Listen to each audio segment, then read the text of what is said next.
my name is HistoryWes, and welcome back to Family Quest. We are here at the site of our megabase, and we are well on the way to working on Phase 2 of the project, which means filling in the big hole that we dug out in Phase 1. And as you can see, I've got a couple of floors put in and a stair system. There's nothing much on any of the floors except for the bottom one, which is the floor of our diamond mine. No D on there. We still haven't done the walls and just started doing the work here, but this room is essentially complete. We've got, or we will have, the 4 mines going off in the 4 directions. And you can see we're at bedrock, the lowest level and best level for for diamond mining in 1.18. And we've got lighting, hidden lighting on the floor, lighting above, and then we have diamond ore, redstone ore, and lapis ore around the edge. So this is a fairly expensive room to set up, but I didn't have to really do any mining for it because this was all the ore that was dug out while I was digging this hole, aka Phase 1, in the first place. So the next 3 floors above us are going to be left essentially plain for the time being, because they are for future expansion. And as I work my way up, there'll be another mine at the -10 level, which will be the best level for mining iron. And then we'll have one much higher that's a level for copper. But as you can see, this is a big project and we're just getting started. In our last video, I read you part 1 of The Destroyer Returns, episode entitled, Who Are You? And today I'm going to read you part 2 of that story. Episode 2 of The Destroyer Returns, The Village. The next morning, Wrath woke up with a banging of pots and pans. He sat up and looked around. For a moment he didn't know where he was or who he was. Then he remembered the former. He was in Burl's home, where he had slept on a blanket on the floor. They called him Wrath. He still didn't know who he really was or where he had come from. "About time you got up," said Marigold. "They sleep late where you're from." "Maybe." She was a sturdy woman with dirty blonde hair pulled back in a severe bun. She had a pretty face, though it was often curled into a snarl. And she had enormous breasts, perfectly round and defying gravity, as if she had stuffed 2 volleyballs into her blouse. "Volleyballs," he said. "What?" "Nothing. Get over here and eat." He got up from the floor and stepped over to the table, this one quite large and sturdy in comparison with Misty Brook's, with 4 equally sturdy chairs. The breakfast was more of a stew that he had eaten the day before. The meat was mutton, he had learned, not that it was much of a surprise. The bread was the same as he had eaten before too, though a day older and a day staler. The sound of a baby crying filled the room. Marigold pulled the chubby child from the crib in the corner and brought it over to the table, sitting across from Wrath.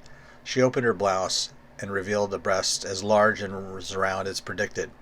The baby latched onto the nipple and began to suck noisily. "If you want to repay your breakfast, you can go out and help Burl round up the rest of the sheep that brainless girl let loose." "I'll do that," he replied.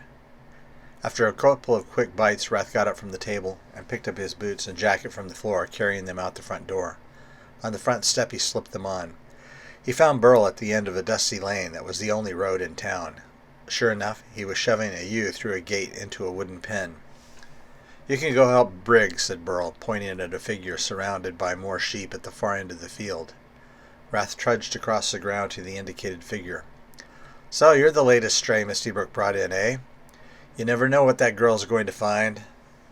Or do, for that matter." Wrath stopped and looked at the man. He was tall, a good head taller than Wrath himself, and taller even than Burl. He was thin, though, with thin arms and big hands with long bony fingers. His clothing wasn't much different than Burl's, a linen shirt and pants, handmade leather shoes. Around his neck, though, was a silver chain with a pendant. Brigg followed Rath's gaze down to the ornament and then looked back up in an unpleasant smile. It's a word of protection. Protection from the destroyer? The man laughed, and it was as unpleasant as his smile. No, you can't protect yourself from the destroyer. You can only accept your fate in grace. This is a protection from the dead. Spirits? Asked Rath, though he didn't know where within him that word had come. Do you know the way of the spirits? No. If I did, I've forgotten. Let's get these sheep in, said Brigg. Rath helped gather the sheep. Then he helped water and feed them.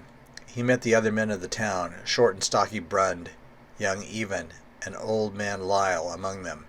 He met some of the women, Morning Petal, far too young and beautiful to be married to Brund, but she was, and young Snowwaif, promised to Even, but too young as yet to marry. There were a dozen more children running around, but they didn't seem to pay him any attention at all. They were all too busy with their games of tag or hunting for mice. He had just finished his work when he was startled to find Misty Brook grab onto his arm. Come on, I made a picnic. She was carrying a wooden pail, the top of which was covered with a cloth. She led him out of Fenwood and down the hill covered with wildflowers to the edge of a small stream.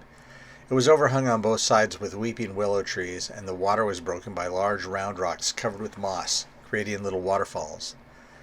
Misty Brook dropped down onto the soft grass and pulled Rath down next to her. She uncovered the pail and withdrew slices of bread along with a small jar of bright red fruit preserves. With a wooden spoon, she applied the preserves to the one slice and unceremoniously shoved it into Rath's mouth. It was sweet and delicious. Strawberry, he said. Yes, that's right, she smiled. You'll get your memory back in no time at all. They ate bread with strawberry preserves, and they ate pecans and mild white cheese, and they slaked their thirst from the little stream. As they walked back into town, the sun was setting. It almost reached Misty Brook's door when Burl called to them. Over here, we've got your sleeping mat ready for you. But I want him to stay with me, pouted Misty Brook, stomping her foot. I better go with him, said Rath. Well, all right. She stuck out her lip, but she leaned in and kissed him on the cheek. I'll see you tomorrow. She went inside, and Rath walked back to Burl's house. The big man stopped him before he could enter with a giant hand on his shoulder. Don't get your hopes up. Why not? What if we wanted to be together? It can't happen, said Burl. We can't let her breed. She's got the witch's mark on her. Well, that's the end of episode 2 of The Destroyer Returns. And next time we'll read episode 3. So, along with our story, you've seen a little bit of our base being constructed, phase 2 of the mega base, which is going to take quite a while. But we'll leave it there for now, and we'll be back in a few days with episode 3 of The Destroyer Returns, and hope to see you here. Thanks, and keep on Minecrafting.